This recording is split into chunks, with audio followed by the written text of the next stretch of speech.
Well, today we're going to talk about the etiquette and the professional wisdom and just the decision making around accepting a position and then shortly thereafter getting a better offer. How do you handle that in a way that does justice to yourself, justice to both potential employers, and preserves your professional reputation? A lot to unpack here. Alisa, what are your thoughts?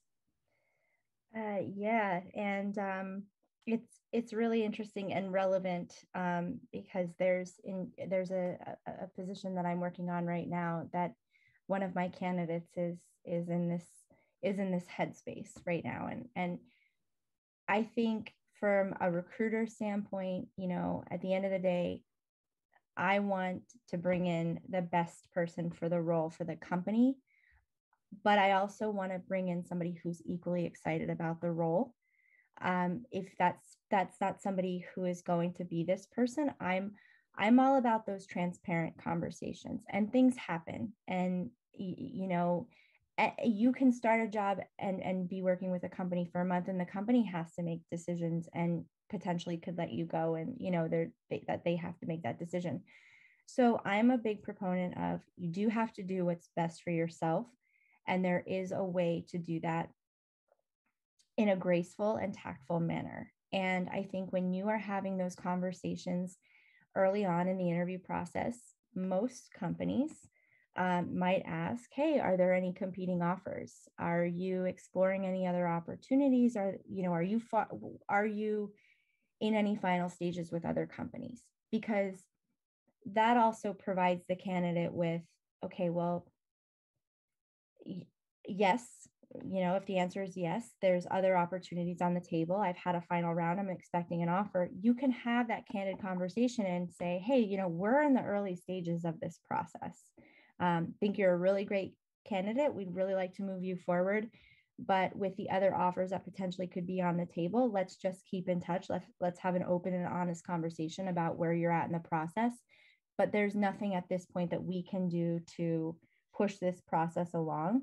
Um, so from that standpoint, early on, I like to have that open and honest conversation.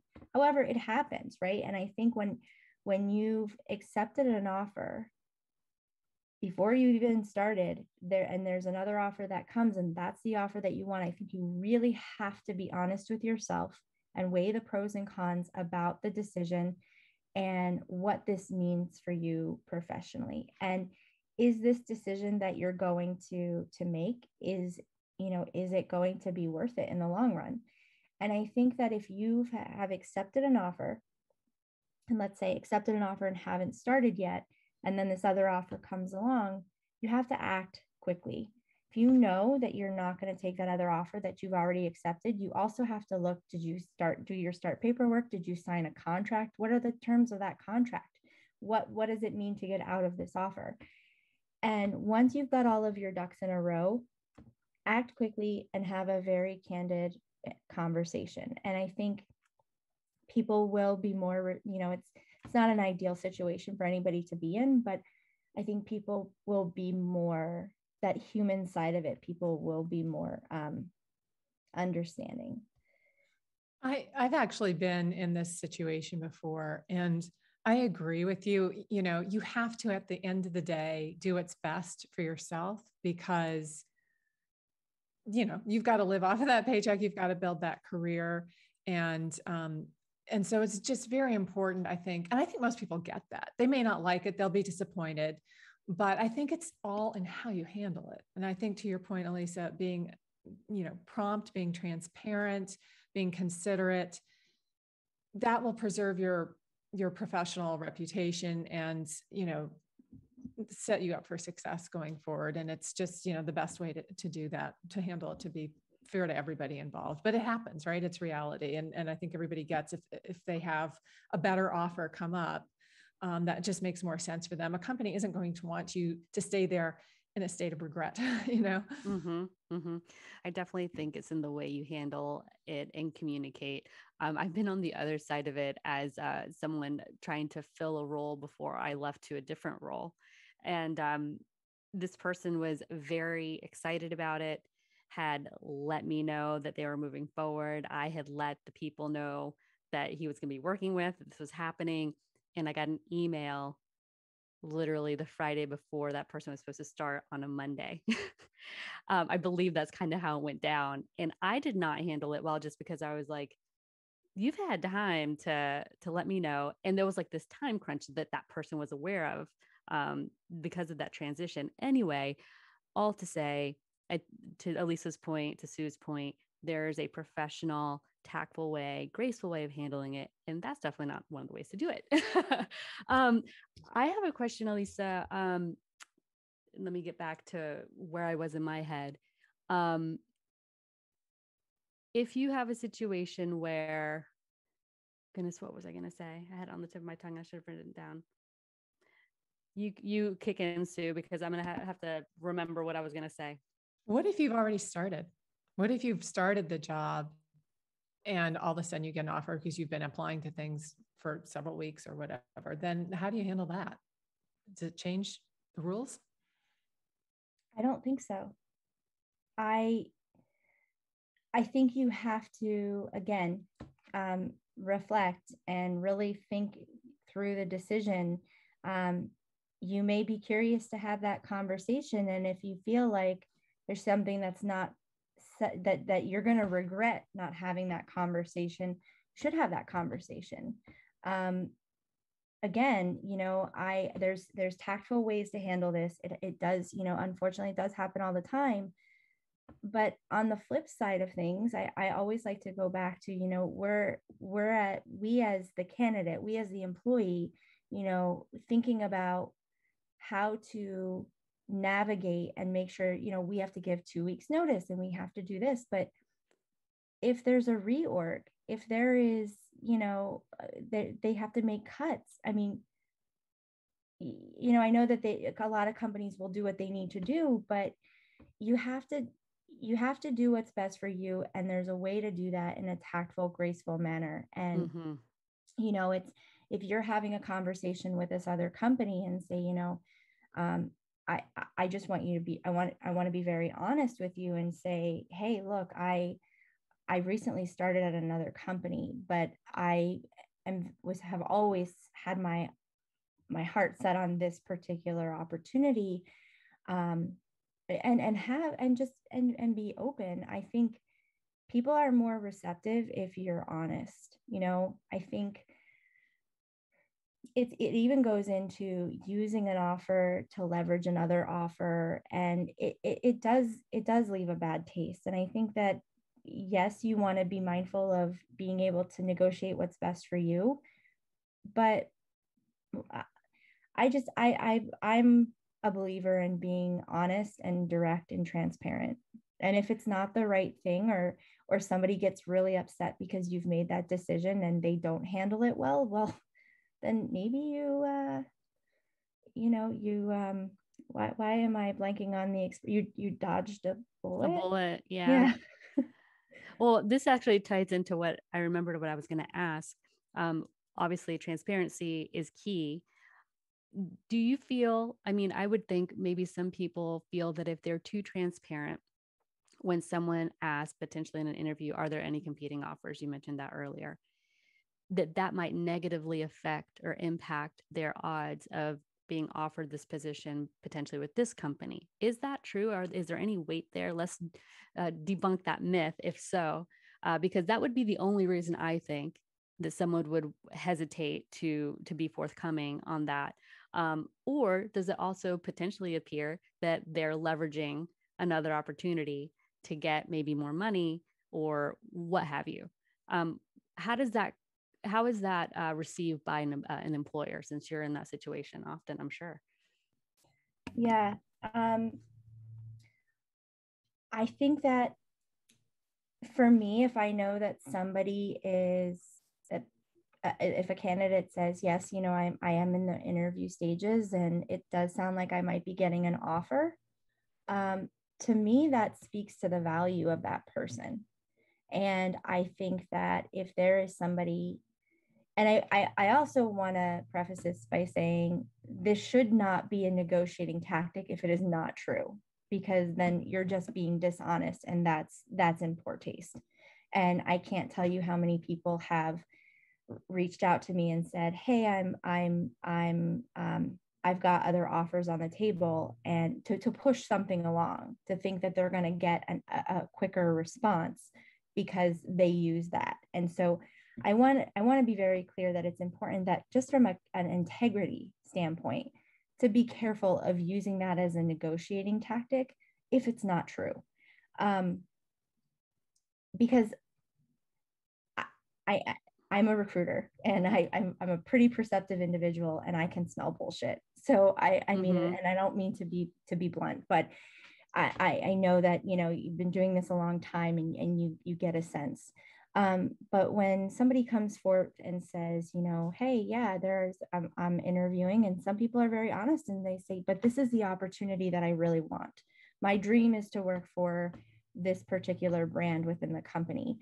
And that's when I look at where we're at in the process. And I'm always honest with my candidates. If I don't think that they're going to move forward in this process, I will share with them, hey, we've got candidates in the mix, and this is what the team needs. And those candidates have a lot more direct experience than just based on the feedback. I don't think that this is going to be the role, so I don't want to waste your time.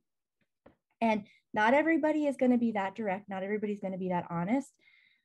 But I think that when you open the conversations and be honest about where you're at with other processes, I think that adds to your value as a candidate. And I think knowing that it's like dating, right? You have people that are being sought out, and you see the value, and you already know for yourself from a recruiting standpoint, we want this person. This person's going to be great. And I'll go to the hiring manager and I'll say, look, I think this person is great, X, Y, and Z. They do have some other companies that they're interviewing with. I want to be mindful of that. And that's never swayed.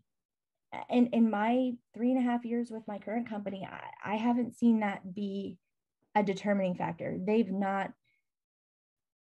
I've never heard somebody say, I don't want to speak to them because they have another offer on the table. And I think that would be in poor taste on their part, because we could come back with a great offer. We could be the one that they waited out for. And you can't make that decision because somebody else is, I don't know. I think I just went in a really long roundabout way of answering your question. But no, I think that it's all valuable information. I agree.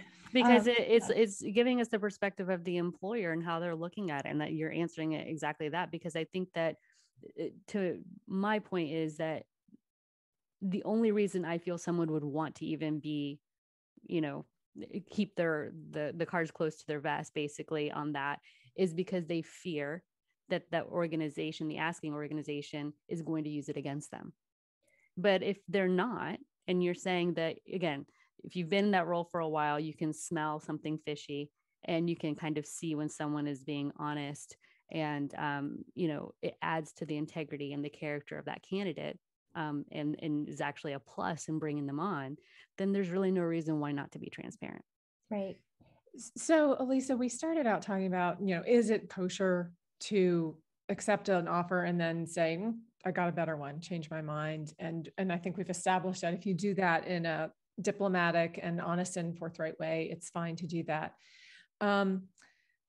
If you have two offers, like, what are some of the things that you can say? What is some of the verbiage that you can bring to the table to the two prospective employers to not necessarily pit themselves against each other or make yourself sort of sound like you're playing a system here, because this is all a little bit delicate.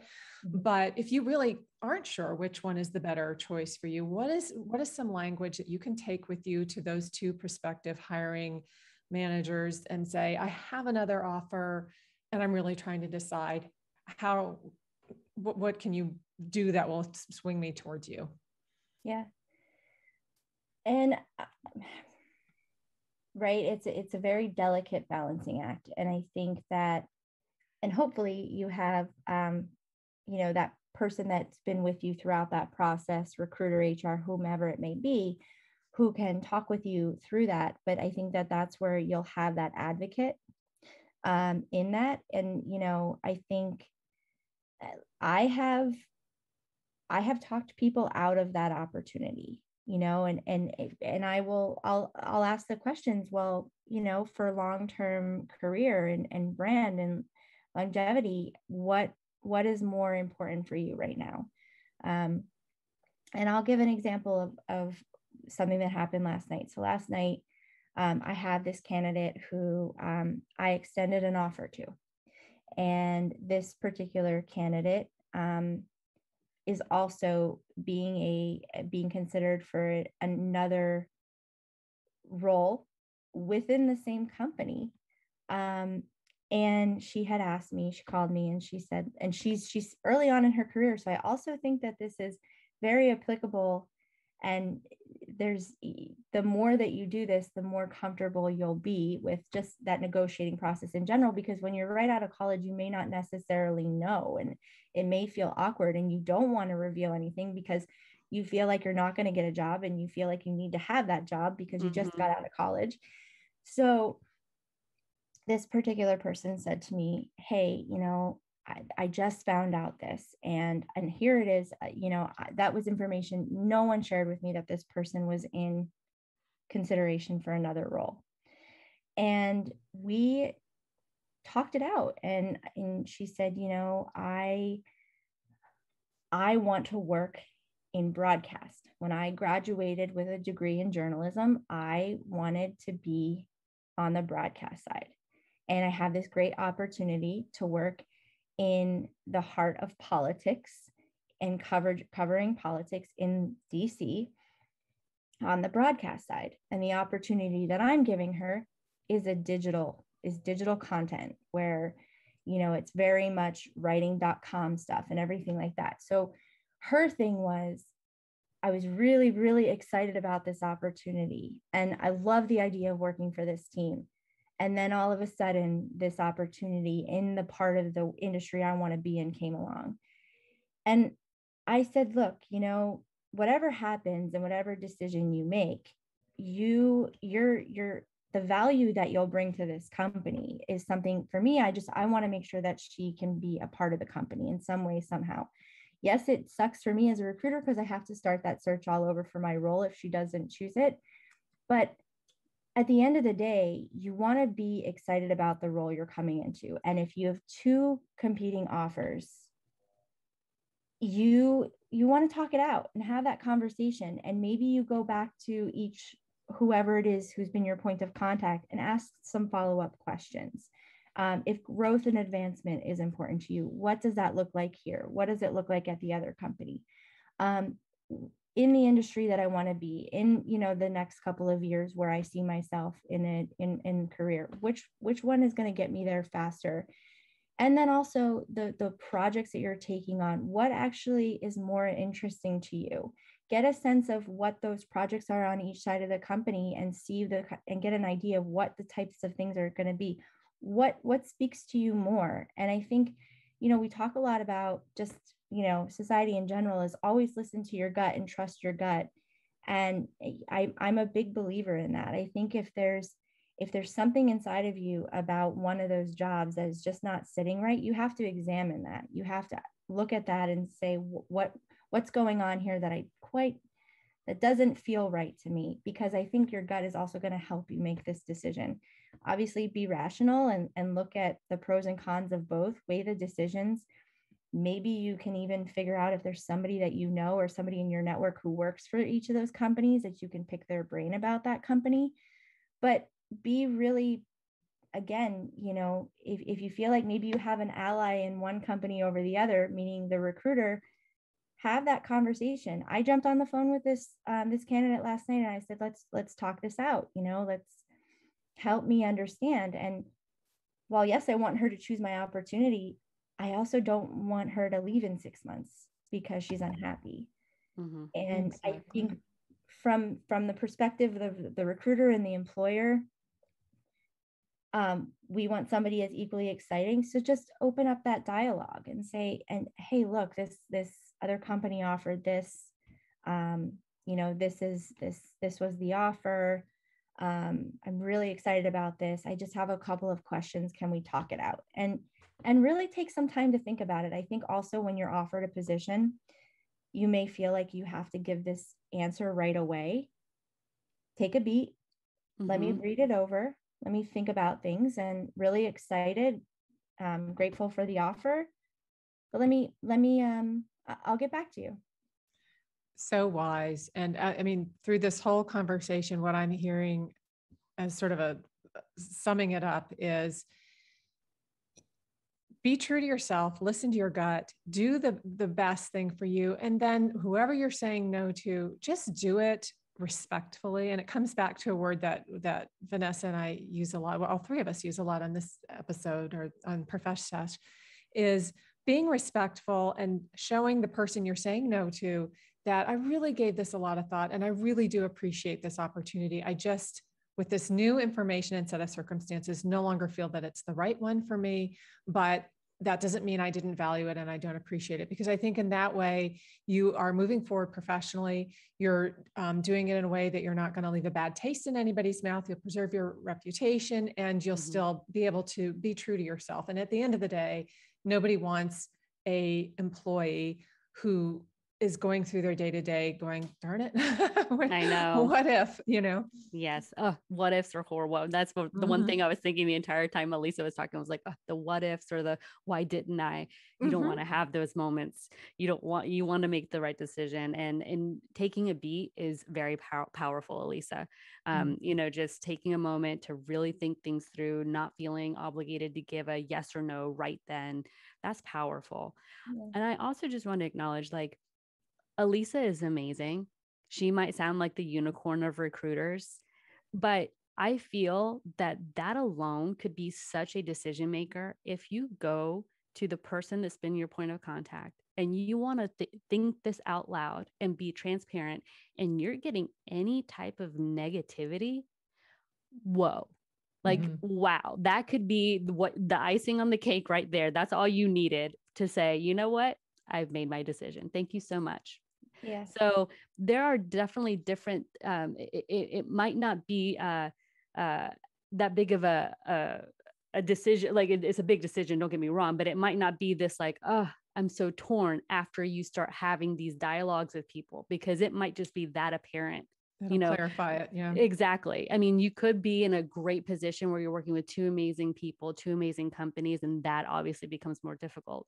But you may just have like the amazing opportunity in one hand, and then this opportunity where you're trying to have a conversation that makes it very, very clear for you very quickly. So I just want to acknowledge that, because Alisa, the way you handle things is wonderful, and you come from a very human place, and not everyone is like that. So I just want to acknowledge that. Well, thank you. I appreciate that. Well, thank you for your advice. Yay. This has been a great conversation. Yeah. And one thing that I wanted to say is, I've used a lot of cliches this morning or afternoon, wherever you are. If that offer doesn't come, being that you've been honest, it wasn't meant to be, and it's not the company for you. Any company that is going to penalize somebody with a potential job offer because there's other offers on the table, that for me is a red flag, and that's not an organization you want to be a part of. Exactly. You want to work with people who are interested in your success and invested in your future success at whatever point in your relationship with them you are. So yeah, huge red flag. Great advice. Thank you. Thank you.